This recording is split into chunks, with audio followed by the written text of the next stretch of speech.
All right, guys, so we're going to do a few things now. We're going to work on the duck under. A lot of you guys know this already. So the idea with the duck under is that I'm literally trying to duck under the arm. A few cardinal rules. Most common mistake is people try to duck down like this. They bend from the waist. I always want to make sure I'm plunging from the legs. Yeah, so lots of ways I can do it. I can do it in a very muscular way. The most common mistake people make at the beginning when they squat is that the same muscle that's holding them up, right, all the contracting muscles in the legs are quite tense. So when they try to release them, it's not very fast. So it becomes very predictive. So you'll notice when Mike or I do it, oftentimes the feet hiccup or stutter a little bit, meaning that there might be a little kind of step like that, or a drop, or even some people wiggle kind of, and they pop out the hip, almost like somebody is like slap nutting them, yeah, just kind of whoop, dropping it out. I tend to do kind of a 1-2 with my feet, like a half stutter step, so that I can get underneath very fast. That's my preference. But that little detail sometimes is hard to see with the uneducated eye when you're looking. You just see the feet are fast, and then you have people working like this, trying to get ready, going 1, 2, 3, and they're not crossing the distance.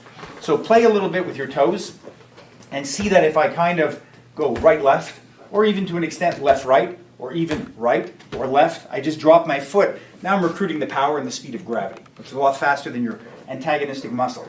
I want to see that I'm kind of popping under like this. With Nico, I don't have to duck under very much because he's quite tall. Going under, there's a few different ways we can do it. As Mike said earlier, peeling with the pad, although it's liked by many, it's favored by some, it's okay, it's not horrible. It is good on a much taller person because if you're kind of hanging there for a second, it gives you weight. But both of our preferences are to dump the cup out, right? And when you dump the cup out, the advantage now is that if you think of your forearm kind of like a blade, instead of the flat of the blade being on the person, you have the sharp edge of the radius, which gives you a much better controlling surface. Your forearm is straight, which means you have one solid vector of force.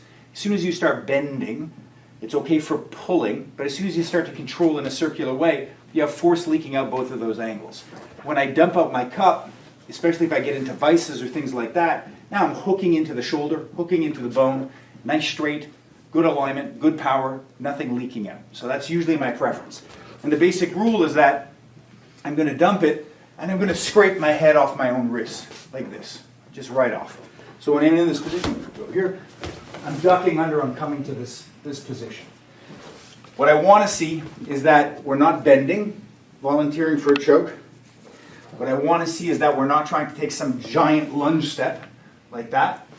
I want to see that my feet are kind of moving a little bit, and I'm popping under. And we're going to do a few different variations. The first is going to be from this outside nape. In wrestling, it's sometimes called the claw. So same thing. I want to be grabbing that spine. I like to bring his nose, especially on a taller guy, into my shoulder. I like to deviate. If I'm not grabbing the spine, I'm going to grab the ear. Again, I'm not going in necessarily, but I'm grabbing the ear like that. So the spine is being affected, brain is being affected, and I'm popping to the outside. I want my hip right up against him, because if I have distance, he has a light leg, all of his load is on that side, and he can pop that up quite easily. So I want to get as tight as I can up to him like that, right? As tight as I can to the back, and then we can look at waist. So outside nape, underhook, dump it, and skip underneath.